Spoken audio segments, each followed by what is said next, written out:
نبی پاک صلی اللہ علیہ وسلم پہاڑ پہ بیٹھ کے پڑھتے تھے رات کو، تو وہاں نا ابو سفیان بھی آ گئے سنتے سنتے، کیونکہ انہوں نے پابندی لگائی ہوئی تھی کہ کوئی بھی بندہ وہاں نہ جائے، سوشل بائیکاٹ معاذ اللہ کیا ہوا تھا، کوئی نہ ادھر جائے، تو سنتے سنتے ابو سفیان آ گئے۔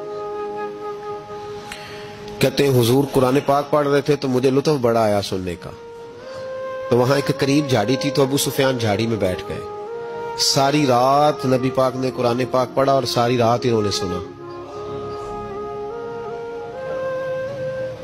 ہمیں اتنا ذائقہ بات سن کے بھی تو آنا چاہیے نا۔ کہتے ہیں اب مجھے نہیں پتا تھا کہ اخنس بن شریک بھی کہیں آیا ہوا ہے، اس نے بھی وہی بھی یہ دیکھنے آیا کہ کہیں کوئی وہاں آیا ہوا تو نہیں، وہ بھی کسی کونے میں جھاڑی میں بیٹھ گیا، حضور قرآن پاک کی تلاوت فرماتے رہے، وہ ساری رات سنتا رہا۔ ادھر سے کہیں ابو جال بھی آ گیا، پتھر دل تھا، پر میرے مصطفیٰ قرآن پڑھتے تھے تو کان اس کے بھی کھڑے ہو جایا کرتے، ساری رات تلاوت سنتے رہے، تینوں پکے کافر جھاڑیوں میں بیٹھ کر تلاوت سنتے رہے۔ صبح جب جانے لگے تو ملاقات ہو گئی، تو کدھر آیا تھا؟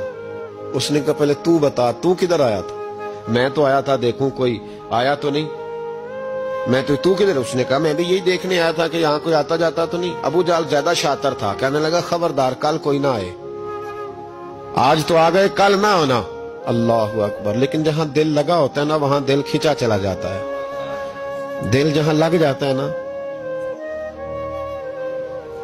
وہاں دل کھینچا چلا جاتا ہے۔ یہ دل کا بھی اپنا ایک معاملہ ہے نا۔ اب لگ گیا تھا قرآن پاک کی تلاوت سے۔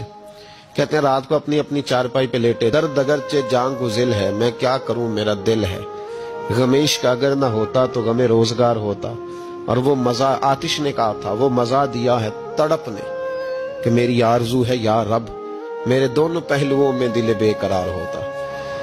کہتے ہیں کہ اگلی شام پھر آئی، وہی کیفیت، وہی انداز، وہی شوق، چارپائی پہ لیٹے پر کانوں میں وہ آواز رس گھولے، لیٹا نہ گیا، اٹھے پہنچے، لیکن آج جگہ بدل کے بیٹھ گئے تینوں۔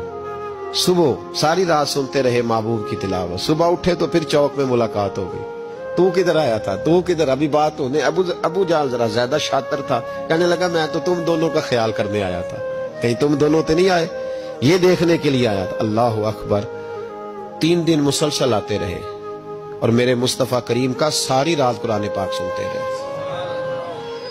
اب اخنس بن شریک کہتے ہیں کہ میں پورا قریب آ گیا، میرا دل کہتا تھا کہ یہ سچے ہیں۔ کہتے ہیں میں نے تیسرے دن مشورہ کیا، میں نے کہا یار پتہ تجھے بھی ہے مجھے بھی ہے کہ نہیں آنا، پر ان کی آواز ایسی ہے، وہاں لذت ایسی ہے، نہیں نہ رہا گیا تجھ سے بھی۔ مان کیوں نہیں جاتا کہ ساری باتیں اپنی جگہ پر ان کی بات کانوں سے ہو کے دل میں اترتی چلی جاتی ہے، مانتا کیوں نہیں؟ اخنس بن شریک کہتے میں پورا قریب آ گیا، پر ابو جال نے مجھے پھر گمراہ کیا۔ کہنے لگا یار یہیں رہے ہیں، بچپن بھی یہیں گزارا ہے، معاذ اللہ 2 ہاتھ ہیں 2 آنکھیں ہیں، سارا کچھ وہی ہے، کان پٹیاں سفید ہوئی ہیں تو کہتے میں اللہ کا نبی ہوں معاذ اللہ۔ اس نے وسوسہ اندوزی کی تو کہتے میں پھر بیک ہو گیا۔ آپ کیوں نہیں اس شخص کو جانتے جو وسوسہ اندوزی کرتا ہے؟ آپ اس جگہ کیسے چلے گئے جہاں وسوسہ اندوزی ہوتی ہے؟